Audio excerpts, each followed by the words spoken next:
Welcome to Trade with Rob, brought to you by wealthbuildershq.com. This update is for Tuesday, October 8th, 2024. Hope you're having a fantastic day, and I hope it was a great trading day for you. As we get started, keep in mind that everything we look at is for education. Nothing's meant to be advice or recommendations. If you find something you like, anything, make sure it fits your own personal risk profile and risk tolerance. All right, so I want to start off with our candidates from the other day. So we had candidates that were for the 4th, which was Friday's trading day. The very first one was AMD. Right, AMD, we had, so here was the day we were on, right? This was from Thursday's close. We got a gap up, no entry. So AMD was no trade. DSPT is the next one. Let's try it again. DPST. So same scenario, we gapped right up to that fib line, nothing there as far as trade goes. SPGI is the last one, right? And here we are on our last day, right? Friday's trading day. Hold on a second. DPST. Right, yeah, so there was, just making sure, I thought maybe I read the wrong candle for you. It was the correct candle there for DPST. SPGI is the last one, all right? So SPGI, we had a small move down, a move back up into the 515 and a fail. The question is, on Friday, did we get an entry off of our 5-minute candle? So we pushed up. We got above, we closed back down, we closed right here. On this candle, our closing price, 514.71, our resistance, 515.02.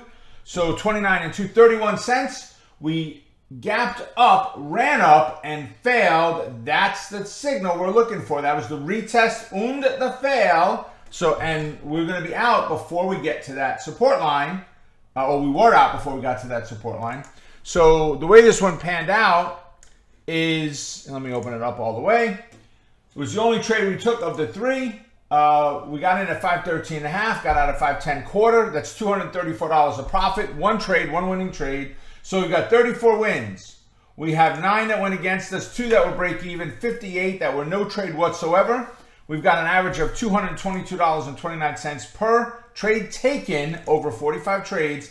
$10,002.84 in our sim account on these setups from the end of June. I think it was the 25th. June 25th was the first day we started tracking these. All right, so overall great results. Now, let's look at what's happening today. S&P 500, that's first one. Ho, slap. Another day of, oh my goodness, not fun, right? Yields are up, blah, blah, blah. All kinds of craziness happening out there in the market. We're in a bullish neutral bias. We had a lower high on Friday than the previous highs. We couldn't get higher than that. So we'll see if we retest that anymore or not, or is that where we wind up living now? But still bullish, but not the strongest bull there is. First candidate is Biogen. BIIB. Right, you can see the fib we've got in there. Right, so let's see. All right, there's the entire fib. Let me bring it back in a little bit. Let's scrunch this down. All right, so 83.95.12. I need to split this level in half. Meant to do that before and I forgot. I knew it was going to line up with the 8, so I wasn't overly concerned. All right, so what am I looking at here? I love the downside, much better than the upside on this one, but it's there. Right, small move down, retest, fail. Right, take the entry after the fail. So we're getting in at 182-ish, right? Support is at 173. The target's at 174, 174.5. Somewhere between there is where I would normally set my target with a stop just on the other side. For the bullish entry, make the move up, retest and bounce, right? Take the trade off of the bounce. So you're getting in at 184.25, give or take. Resistance is at 189.25. Our target's going to be right about 188. And the stop will be just underneath that 183.16.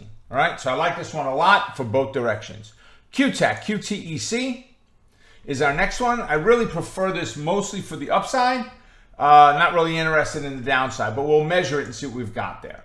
Right, small move up, retest, bounce.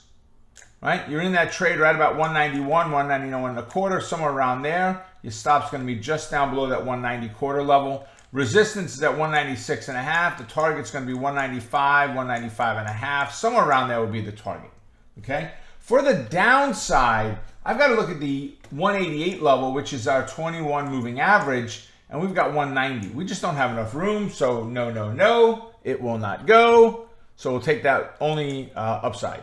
And then lastly, we've got SOXX, SOXX, which is the iShares, it's the Philly Semiconductors. So once again, I like this primarily to the upside, one directional, not two. Let's see what it gives us. We'll start with our blue line. I want to see a small move up, a retest, and a bounce. We're looking to get in this trade about 231, 231 half. Stop is going to be just down below the 230. Our resistance is at 238.83. The target's going to be somewhere between 237 and a half. Oh yeah. 237 and a half. That's what happens when you're writing with a mouse. 238, somewhere around there. You pick the exact target. For the downside, I just don't see it, right? Because I've got my support level is at 226 and we're getting in at 230. So it's very tight. I really want to take just the upside on this one, right? And there you have it, ladies and gentlemen. Have a great rest of your day, and I will see you all at our next update. Take care, folks. Bye.